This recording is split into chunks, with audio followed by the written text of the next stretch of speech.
Assalamualaikum warahmatullahi wabarakatuh. Saya Eli Purwaningsi. Saya adalah calon guru penggerak Angkatan 5 wilayah DKI Jakarta. Pada kesempatan kali ini, saya akan berbagi tentang koneksi antar materi sebuah pemikiran Ki Hajar Dewantara. Nah, pemikiran filosofi dari Ki Hajar Dewantara yang pertama adalah menuntun. Menuntun ini diwujudkan dalam keteladanan guru dalam proses pendidikan. Yang kedua adalah kodrat alam dan kodrat zaman. Kodrat alam itu dari seorang anak itu adalah sebuah potensi, bakat, dan kemampuan yang anak bawa sejak lahir. Kemudian kodrat zaman, sebuah pengajaran serta pendidikan untuk si anak harus mengikuti perkembangan dan zaman anak. Nah, yang ketiga adalah budi pekerti. Budi pekerti berkaitan dengan akhlak serta hal-hal yang baik yang dibangun untuk siswa. Adalah sebuah olah cipta, olah rasa, olah karsa, dan olahraga yang luhur. Yang keempat adalah menghamba pada anak.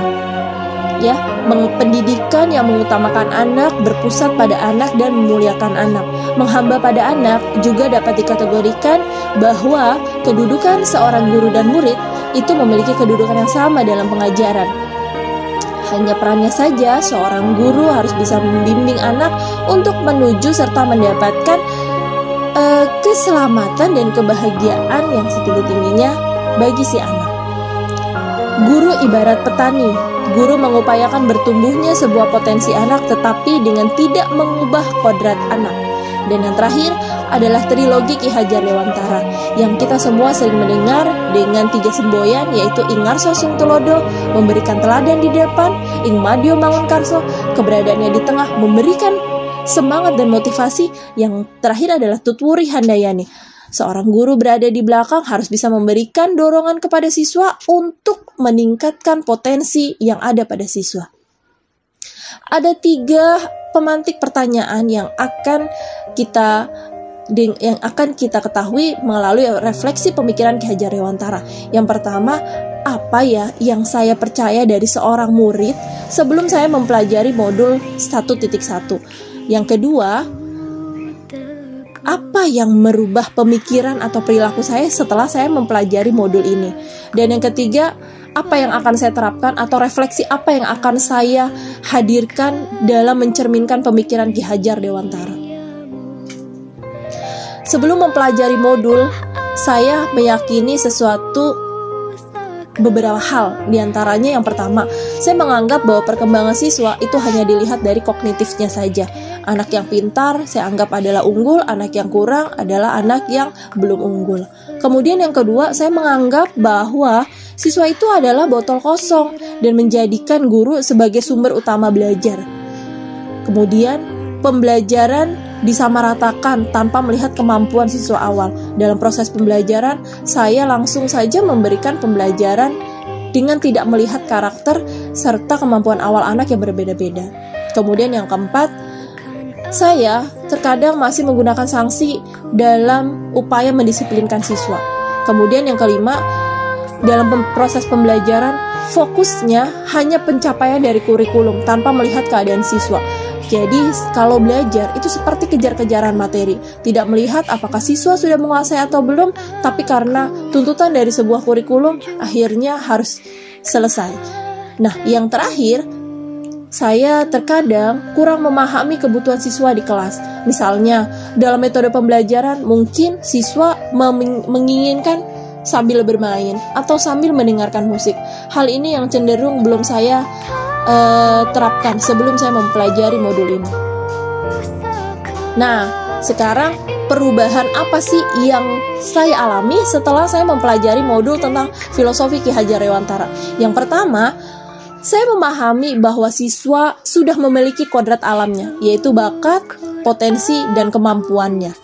Nah, yang kedua, saya mulai belajar untuk memahami karakter dan kemampuan siswa sejak awal pembelajaran. Yang ketiga, siswa diberikan kebebasan dalam menentukan cara belajar yang menyenangkan sebagai guru penuntunnya. Jadi, kalau dalam belajar nih, ada siswa yang senang belajar dengan mendengarkan musik, ada siswa yang senang belajar dengan sambil berbagi cerita, maka saya terapkan supaya pada saat menghadapi pembelajaran, siswa itu sangat enjoy dan sangat fun dalam menghadapi pemecahan masalah yang akan dihadirkan. Kemudian yang keempat, saya menjadi lebih sabar dan tidak langsung memberikan hukuman, bahkan tidak memberikan hukuman kepada siswa apabila terjadi perbedaan pendapat ataupun cara-cara yang dihadirkan dalam proses pembelajaran. Saya justru akan lebih banyak mencoba berdiskusi dalam memecahkan masalah. Nah, kemudian saya juga tidak terfokus pada pencapaian kurikulum. Saya lebih memfokuskan kepada pencapaian kemampuan siswa dalam menghadapi pembelajaran. Nah, sekarang hasil refleksi dari sebuah pemikiran Ki Hajar Dewantara yang akan diterapkan di sekolah. Yang pertama adalah melakukan kolaborasi tentunya untuk ke semua pihak, yaitu guru, siswa, orang tua, dan masyarakat. Yang kedua adalah merancang pembelajaran merdeka belajar. Yang ketiga, mendesain dan melaksanakan pembelajaran yang berpusat pada siswa atau student central. Nah, yang keempat, menyisipkan nilai-nilai sosial budaya dalam pembentukan karakter pada proses pembelajaran. Yang kelima, mengedepankan budi pekerti sebagai pembiasaan proses pembelajaran. Kita tahu bahwa harus mengutamakan adab, artinya melahirkan seorang generasi bangsa yang penuh dengan budi pekerti untuk bisa meningkatkan akhlak serta kemampuannya. Dan yang keenam adalah mengimplementasikan trilogi Ki Hajar Dewantara. Sebagai seorang guru, maka harus mengimplementasikan trilogi Ing Ngarso, Sung Tolodo, In Madyo Mangunkarso, dan Tuturi Handayani. Bagaimana seorang guru seperti artis, seperti aktor yang memiliki peran penting dalam menciptakan inspirasi atau memberikan motivasi untuk siswanya, karena kita akan selalu dilihat dari kepala sampai kaki, bagaimana kita bertindak, bagaimana kita berpikir, dan bagaimana kita berbuat. Itulah yang akan selalu dikenang dan dilihat oleh siswa-siswa kita. Nah, saya punya pepatah, yaitu guru Indonesia tetaplah bersinar untuk membangun generasi.